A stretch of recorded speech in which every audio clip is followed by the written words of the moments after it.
Are you ready for a major political update? Tim Walz just accepted the nomination for vice president at the 2024 Democratic National Convention. The governor of Minnesota, Tim Walz, officially accepted the Democratic Party's nomination for vice president on the third night of the exciting Democratic National Convention. With a lineup that included icons like Oprah Winfrey and Bill Clinton, and music legends Stevie Wonder and John Legend, the night was nothing short of spectacular. Walz, a former teacher and football coach, emphasized his dedication to working families, proposing tax cuts for the middle class and affordable housing. And he didn't shy away from criticizing former President Trump, calling for a new direction for the nation. The evening had a sense of urgency, focusing on critical issues like reproductive rights and immigration, and it emphasized the unity of the Democratic Party, rallying support for its candidates and preparing to mobilize voters for the upcoming election. Stay tuned, because this race is heating up. LTNCW Lusturk Phi LQNO Lisalkiem KLJ Died. Thank you, first of all, to Vice President Harris. Thanks for putting your trust in me and for inviting me to be part of this incredible campaign. And a thank you to President Joe Biden for 4 years of strong, historic leadership.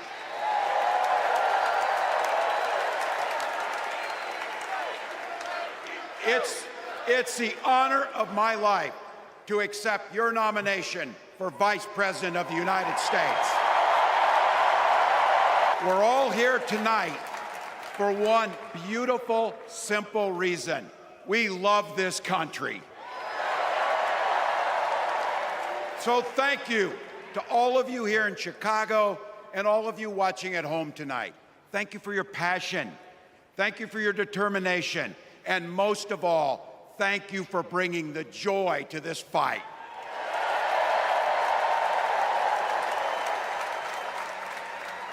Now, I grew up in Butte, Nebraska, a town of 400 people.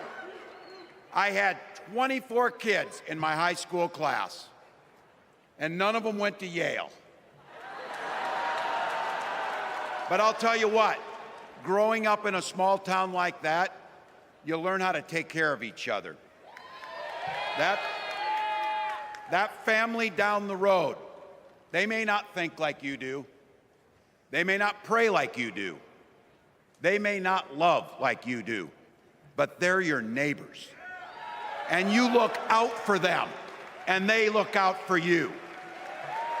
Everybody belongs, and everybody has a responsibility to contribute.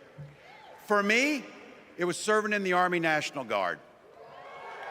I joined up 2 days after my 17th birthday, and I proudly wore our nation's uniform for 24 years. My dad, a Korean War-era Army veteran, died of lung cancer a couple years later. He left behind a mountain of medical debt. Thank God for Social Security survivor benefits. And thank God for the GI Bill that allowed my dad and me to go to college, and millions of other Americans. Eventually, like the rest of my family, I fell in love with teaching. Three out of 4 of us married teachers. I wound up teaching social studies and coaching football at Mankato West High School. Go Scarlets! We ran a 44 defense. We played through to the whistle on every single play, and we even won a state championship. Never closed the yearbook, people. But it was those players and my students who inspired me to run for Congress. They saw in me what I had hoped to instill in them, a commitment to the common good, an understanding that we're all in this together, and the belief that a single person can make a real difference for their neighbors. So there I was, a 40-something high school teacher with little kids, zero political experience, and no money, running in a deep red district. But you know what? Never underestimate a public school teacher. Never.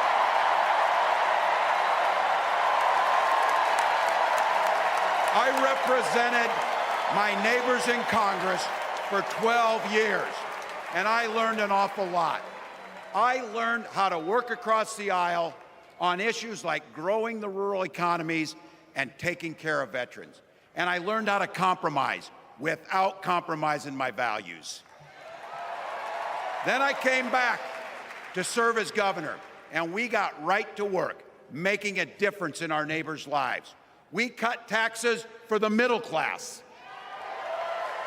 We passed paid family and medical leave.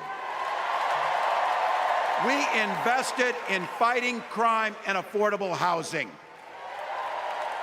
We cut the cost of prescription drugs and helped people escape the kind of medical debt that nearly sank my family. And we made sure that every kid in our state gets breakfast and lunch every day. So while other states were banning books from their schools, we were banishing hunger from ours.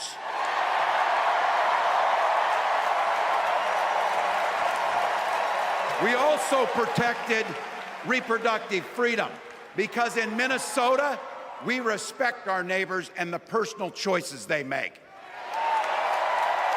And even if we wouldn't make those same choices for ourselves, we've got a golden rule. Mind your own damn business.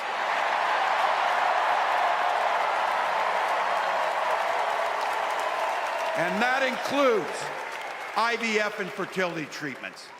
And this is personal for Gwen and I. If you've never experienced the hell that is infertility, I guarantee you, you know somebody who has. And I can remember praying each night for a phone call. The pit in your stomach when the phone would ring, and the absolute agony when we heard the treatments hadn't worked. It took Gwen and I years, but we had access to fertility treatments. And when our daughter was born, we named her Hope.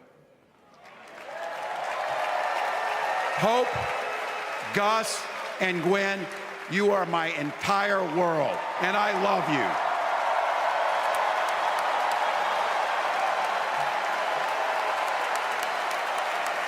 I'm letting you in on how we started a family because this is a big part about what this election is about.